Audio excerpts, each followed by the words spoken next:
C'est ici, à Farana, véritable carrefour de la Guinée et château d'eau de l'Afrique de l'Ouest, qui s'est ouvert le premier grand chapitre de cette 5e édition de la caravane ouest-africaine pour la terre, l'eau et les semences paysannes, ce lundi 20 juillet 2026. Située aux portes de la source du fleuve Niger, la cité de Farana accueille les délégués venus de toute la sous-région autour d'un mot d'ordre d'une urgence essentielle. Sauvons le fleuve Niger pour que vivent les peuples de l'Afrique de l'Ouest.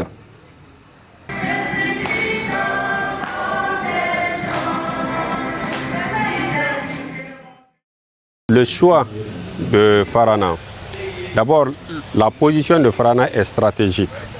Farana fait la transition entre la Guinée forestière, la Haute-Guinée et la Moyenne-Guinée. C'est vraiment le carrefour de la Guinée. Parce que le centre de la Guinée se trouve à Dabola. Et Dabola relève administrativement de Farana, c'est à quelques kilomètres du centre-ville de Farana. Deuxièmement, Farana c'est un centre agro-pastoral. C'est une zone d'excellence là où on produit beaucoup. Donc c'est à Farana aussi que le fleuve Niger prend sa source. Et ce fleuve Niger arrose déjà 4 pays de la sous-région. Au-delà de la préservation de la ressource en eau, cette étape clé met en lumière les défis quotidiens des femmes productrices, la pénurie des semences paysannes de qualité et la nécessaire transition vers une agroécologie sans engrais chimiques. Pour les organisations de la société civile, l'inclusion des femmes dans la gouvernance des ressources naturelles reste la clé de voûte de toute justice sociale durable. Le lien qui nous lie avec les caravaniers, comme ils parlent de la semence, de la forêt et le fleuve Niger, tout ça là concerne nos productrices qui sont présentes dans la salle ici. Maintenant, la formation qu'on avait faite avec Rio Tinto, cette formation-là était basée sur la préparation du compost, c'est-à-dire les engrais organiques.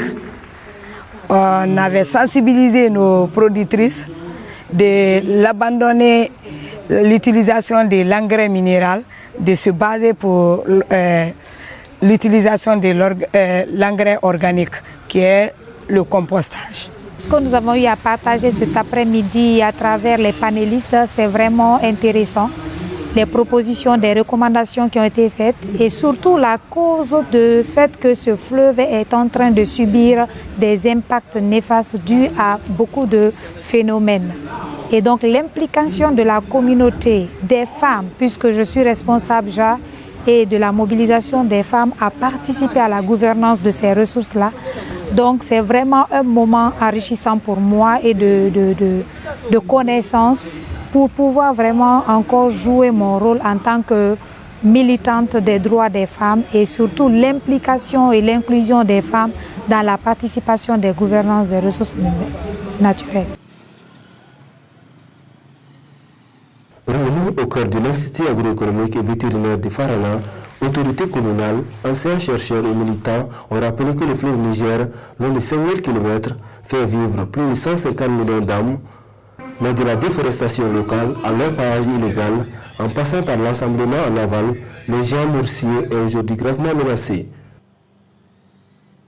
Sauver le Niger, c'est sauver notre agriculture, notre pêche, notre énergie hydroélectrique et notre paix. Car quand l'eau manque, les conflits naissent. Quand l'eau est polluée, les enfants tombent malades. Quand le fleuve meurt, une civilisation meurt.